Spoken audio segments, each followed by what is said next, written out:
within a circle of 1 meter, you sit, pray, and sing. Within a shelter 10 meters large, you sleep well. Rain sounds a lullaby. Within a field 100 meters large, grow rice and raise goats. Within a valley 1,000 meters large, gather firewood, water, wild vegetables, and amanita. Within a forest 10 kilometers large, play with raccoons, hawks, poisonous snakes, and butterflies. Mountainous country Shinano, 100 kilometers large, where someone lives leisurely, they say. Within a circle 10,000 kilometers large, walking somewhere on the earth. Within a circle 100,000 kilometers large, swimming in the sea of shooting stars. Within a circle 1,000,000 kilometers large, upon the spaced out yellow mustard blossoms, the moon in the east, the sun in the west. Within a circle 10 billion kilometers large, pop far out of the solar system mandala. Within a circle 10,000 light years large, the galaxy, full blooming in summer. Within a circle 1 billion light years large, Andromeda is melting away into snowing cherry flowers. Now within a circle 10 billion light years large, all thoughts of time and space are burned away. There again, you sit, pray, and sing. You sit, pray, and sing.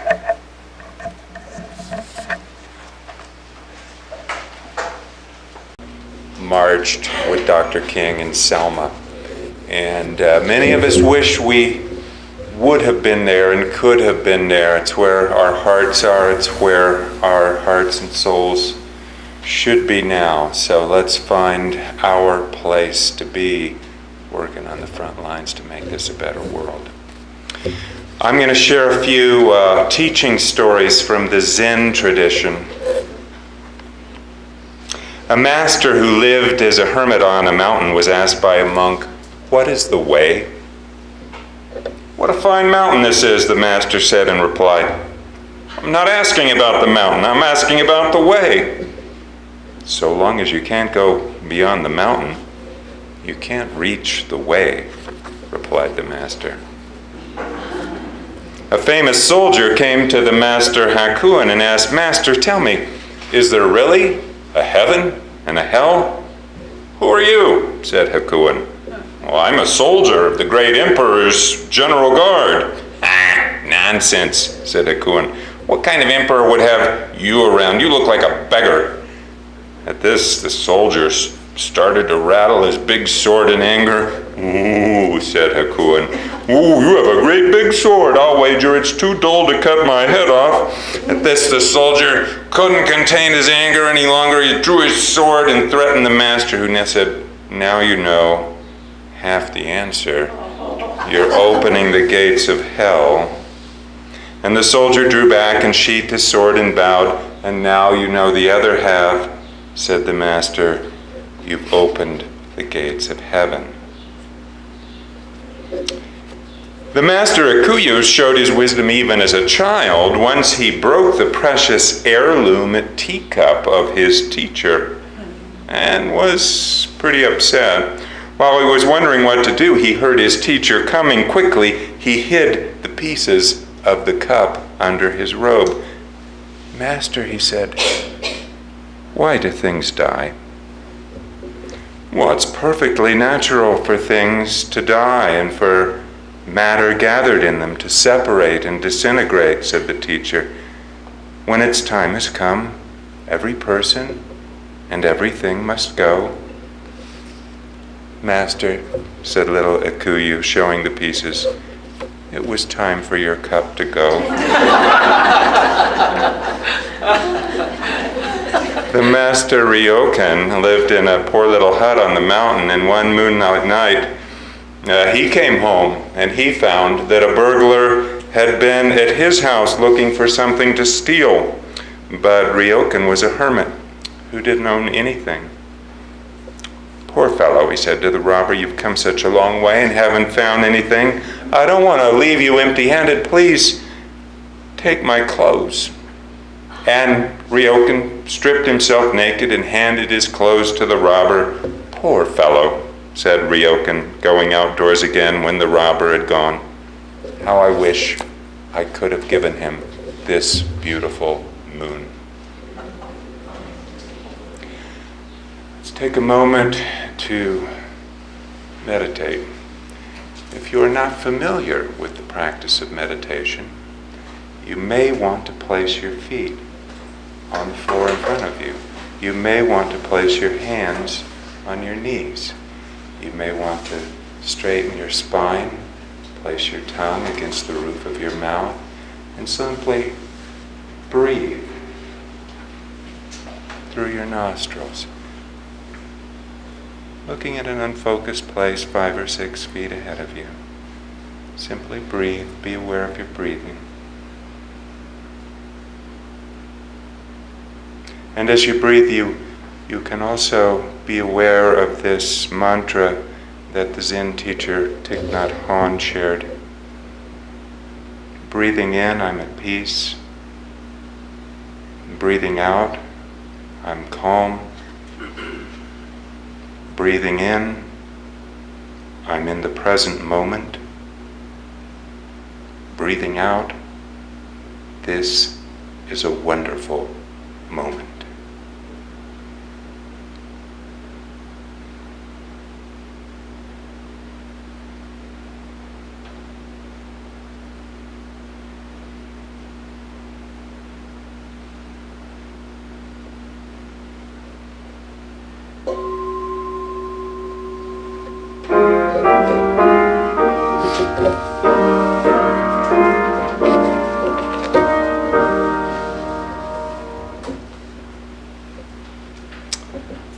A lot of you are Unitarian Universalists. If you are, would you raise your hand?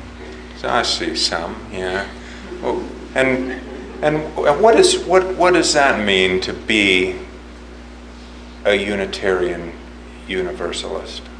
It's kind of hard to say. You know, I think if you want to know the answer to what it means, you ought to look at these beautiful sunflowers that have grown in the summer light. I think you ought to look into the eyes of a newborn child. I think you ought to listen to what the blue jay says to the mountain, because if they can't tell you, nobody can.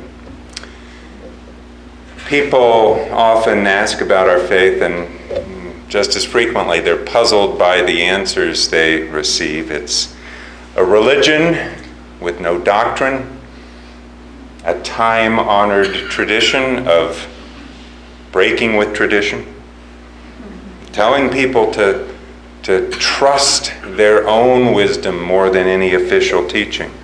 You ask a Yu Yu what he or she believes about God or life after death or the immortality of the soul, and you're likely to receive a variety of answers and non-answers. Well, kind of believe this, sort of that, not exactly sure.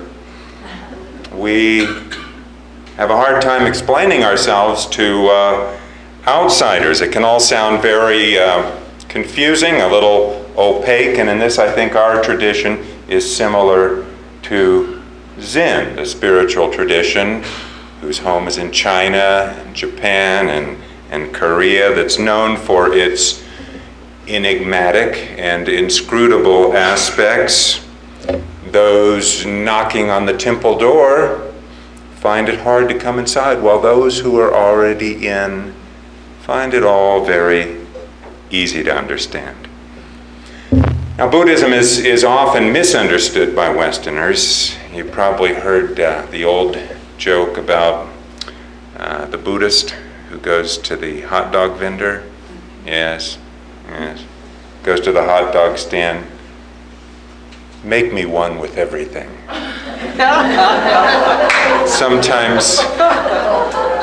Sometimes the stereotypes are positive, saffron-robed monks walking in silence and reverence, but just as often the stereotypes are negative because Buddhism is non-theistic.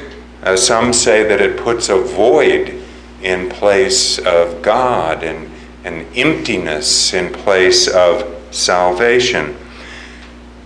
And it's true, the Buddha taught that all things are empty. They're empty of any lasting, enduring form or permanence or identity. Everything that seems so important to us right now, what we got to do this afternoon, what's on our calendar, our resumes, our ambitions, all those things, they're like smoke. They slip through our fingers the moment we try to hang on to them. And it's this trying to grab and grasp and hang on to what can't be held, the Buddha said, that leads to so much of the world's unhappiness and misery. If we let go, if we could let go of some of that stuff, that would mean touching the void, which is often taken to be a bad thing. The void does not sound so good, but emptiness, from a Buddhist perspective, is a very positive thing. Think of the Grand Canyon. There's a lot of emptiness there. There's a lot of room. There's a lot of spaciousness to inhabit and live and explore. So emptiness may sound like a negation, but if you're looking for a doorway or a pathway or a window, emptiness might be just what you need. At least since 1844, when Elizabeth Peabody offered the first English translations of a Buddhist sutra in the Transcendentalist journal, The Dial, Unitarians have been very drawn to Buddhism, and today nationally about 2% of our members identify as Buddhists, while many more of you, I suspect, have some kind of yoga or regular meditation practice. I don't call myself a Buddhist, but I've done enough sitting and enough study to know a little about it. First of all, let me say that the differences between our faith and Buddhism are obvious.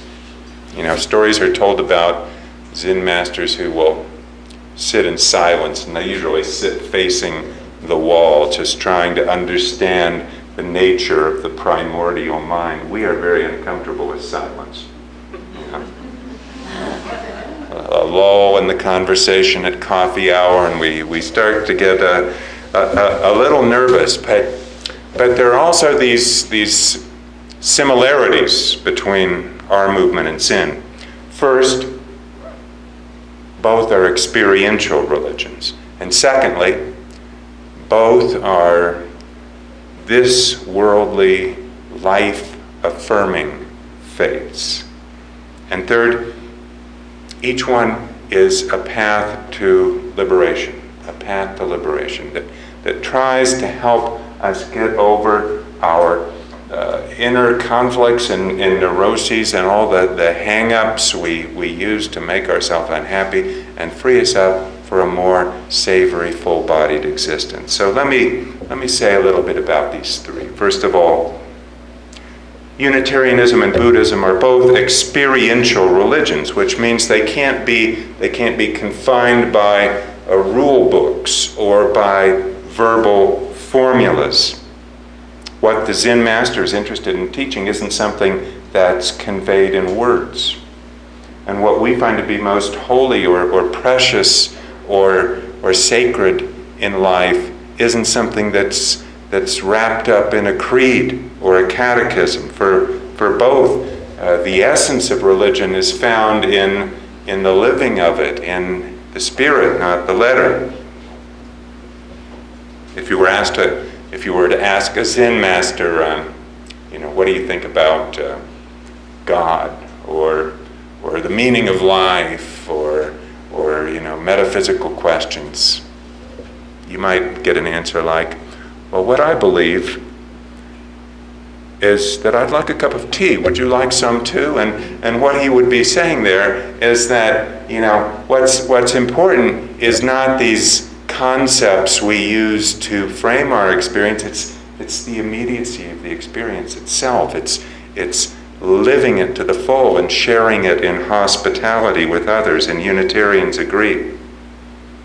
We sometimes find it easier to say what it is we don't believe than what it is we do, because ours is an experiential religion. It's sometimes best expressed like a sculptor chipping away the parts that don't belong to reveal the underlying form.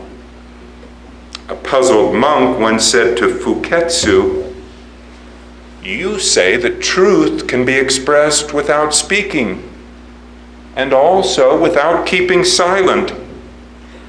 How can this be?" Fuketsu answered, "When I was in southern China, when I was only a lad, how the birds sang among the blossoms." And experiential religion isn't contained or handed down from books.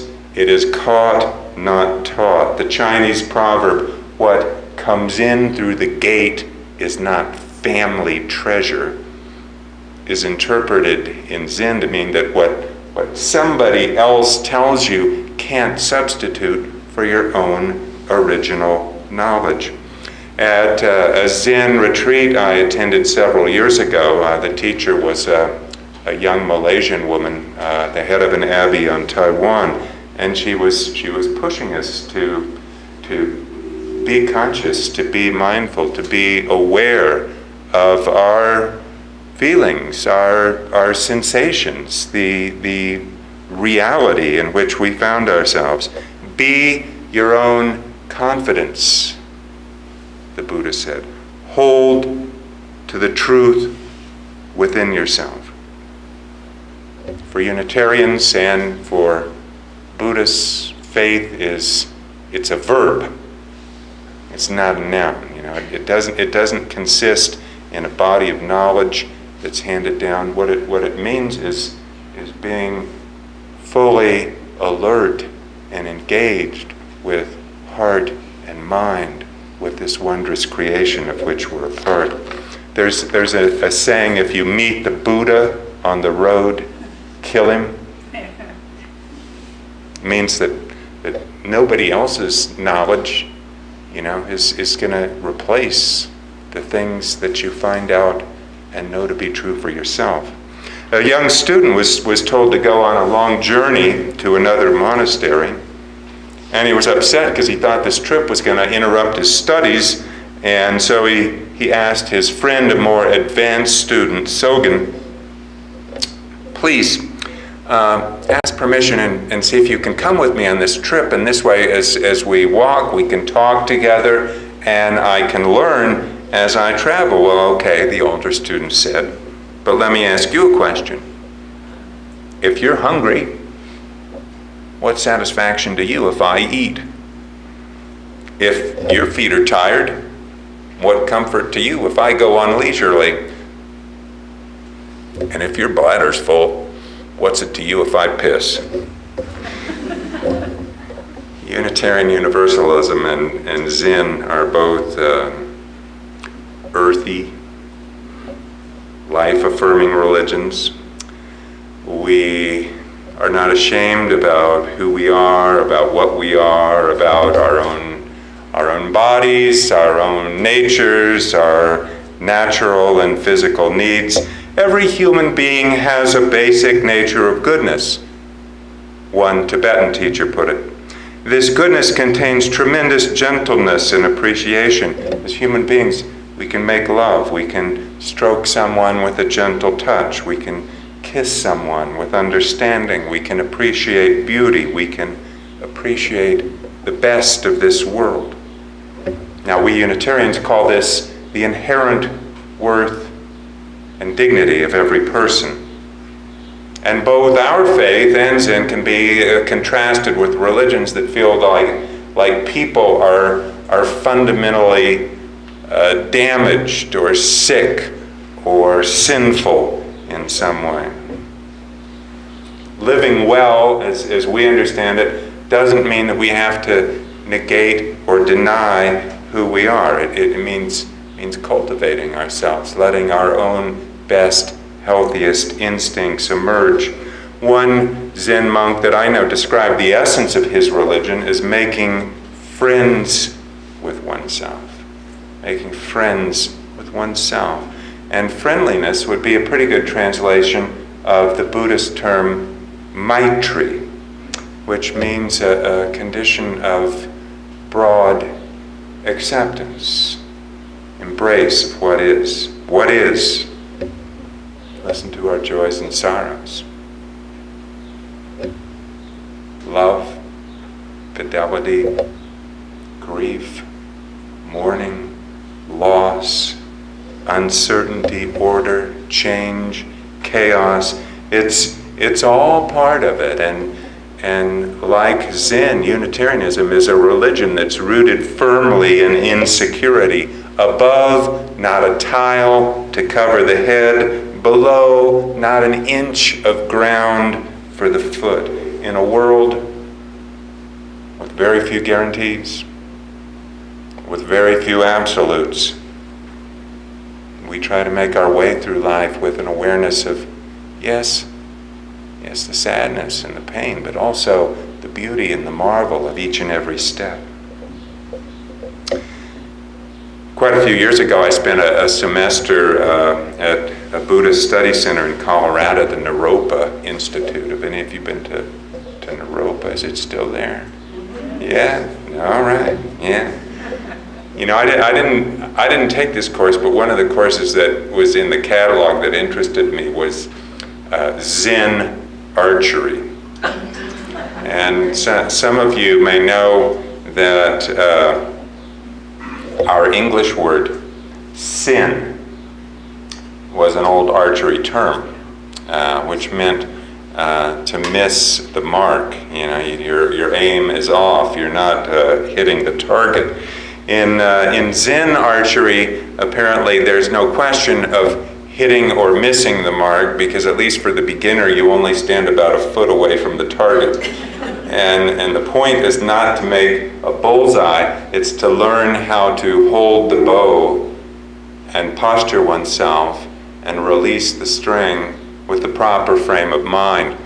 Eugen Herrigel, who wrote Zen and the Art of Archery, says that he spent about 5 years just mastering letting go of the bowstring, and that letting go is a metaphor for so much.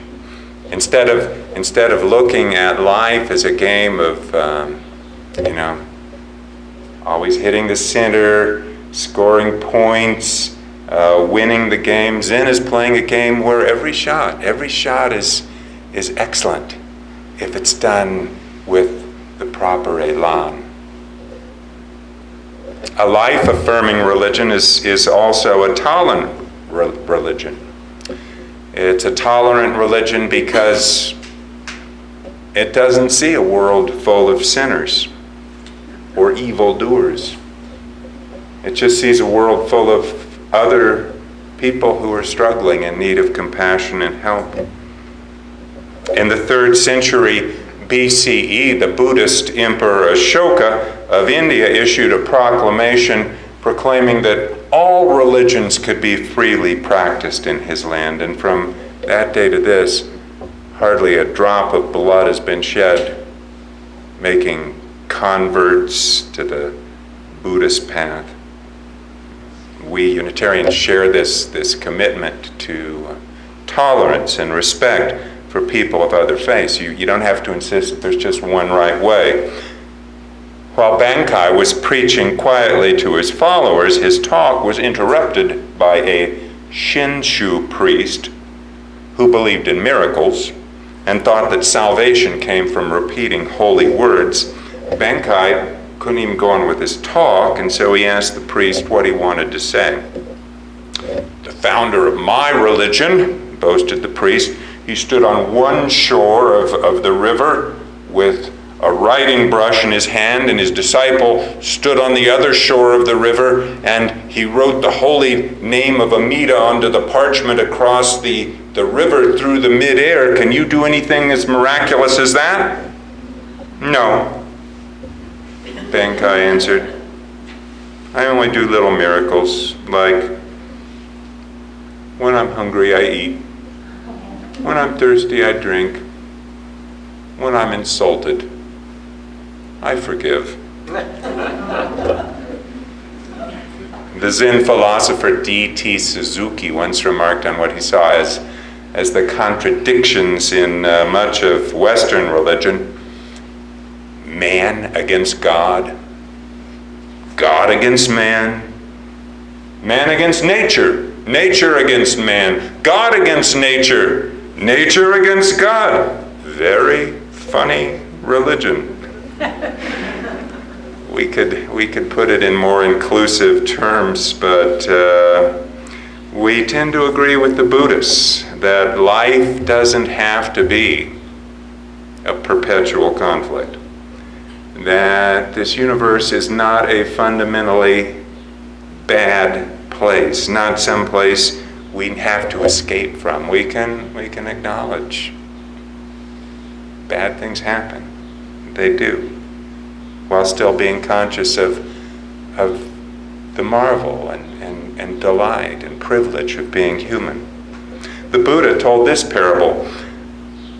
A traveler was fleeing a tiger who was chasing him, and he ran and ran until he came to the edge of a cliff. The tiger was right behind him, so he jumped over the cliff and he grabbed onto a vine and found himself suspended there in midair. The tiger was above him, and he heard a snarl down below, and there was another tiger looking up at him right below him. He was holding onto the vine, and out of a little crevice in the cliff came two mice, a white mouse and a black mouse, and they started to gnaw on the vine that he was holding to, and he could see that they were quickly going to eat through the vine. And then he looked, and also on the vine there was a bunch of grapes, and he took one of the grapes and put it in his mouth. Oh, how delicious. How delicious. Yeah. The liberating message of Zen and Unitarianism alike is that life, it's sweet, it's delicious. It's meant to be appreciated, not rejected. It's meant to be savored, not hurried through. It's meant to be celebrated, not mourned in its swift, bright passing. The Zen tradition maintains that the Buddha transmitted his entire teaching to his chief disciple by holding aloft a flower and then remaining silent. To understand our faith, look at the mist rising on the mountain, or listen to your footfall in the aspen leaves, or ask the wild rose where it gets its red. If they can't explain it, nobody can.